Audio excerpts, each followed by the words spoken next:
கல்யாண சமையல் சாதம் காய்கறிகளும் பிரமாதம் அந்த கௌரவ பிரசாதம் இதுவே எனக்கு போதும்.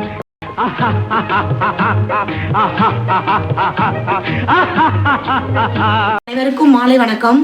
ரொம்ப நாள் கழிச்சு இந்த வீடியோ போடுறேன்.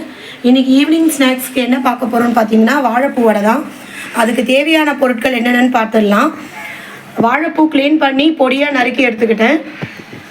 தேவையான அளவு ஒரு பெரிய டம்ளரில் 2 டம்ளர் போட்டு ஊற வச்சுருக்கேன் கடலைப்பருப்பு. இதை அரைச்சி எடுத்துக்கணும்.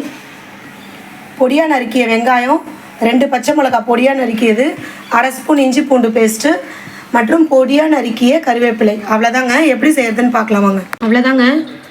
2 டம்ளர் கடலைப்பருப்பு ஊற வச்சு எடுத்தேன் இல்லைங்களா, அதை நல்லா குறப்பாக அரைச்சி எடுத்துக்கிட்டேன். சால்ட்டு ஆட் பண்ணி அரைச்சி எடுத்துக்கோங்க, சரிங்களா?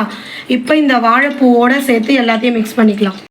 அரைச்சி வச்ச கடலைப்பருப்பை வாழைப்பூவோடு சேர்த்துக்கலாங்க. பொடியாக நறுக்கிய வெங்காயம், பச்சை மிளகா, இஞ்சி பூண்டு 1/2 ஸ்பூன் இஞ்சி பூண்டு விழுது, பொடியாக நறுக்கிய கருவேப்பிலை எல்லாத்தையும் ஒன்றா ஆட் பண்ணி மிக்ஸ் பண்ணிக்கலாங்க. மிக்ஸ் பண்ண கலவையை ஆயில் ஹீட் ஆகிட்டுருக்கு வானலியில். அதில் ஆயில் நல்லா பாயில் ஆனதும் வடை தட்டி போட்டு எடுத்துடலாம். நல்லா மிக்ஸ் பண்ணிக்கோங்க. சால்ட்டு செக் பண்ணிக்கோங்க. சால்ட்டு கம்மியாக இருந்தால் ஆட் பண்ணிக்கோங்க. ஆயில் நல்லா பாயில் ஆகிடுச்சு. இப்போ ஒவ்வொரு வடையாக தட்டி போட்டுக்கலாங்க. நான் சின்ன சின்ன சைஸாக தான் தட்டி போடுறேன், அப்போ தான் சாப்பிட்றதுக்கு பிடிக்கும் பசங்களுக்கு.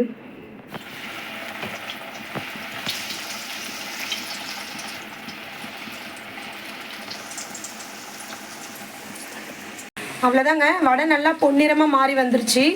அதை வேறு ஒரு பிளேட்டுக்கு மாற்றி சூடாக பரிமாறிடலாம். அவ்வளோதாங்க. சுவையான வாழைப்பூ வடை ரெடி ஆகிடுச்சு. இது எப்படி இருக்குன்னு நான் டேஸ்ட் பண்ணி பார்த்துட்டு சொல்கிறேன். நல்ல கிறிஸ்பியாக சூப்பராக வந்திருக்கு. நீங்களும் ட்ரை பண்ணி பாருங்கள்.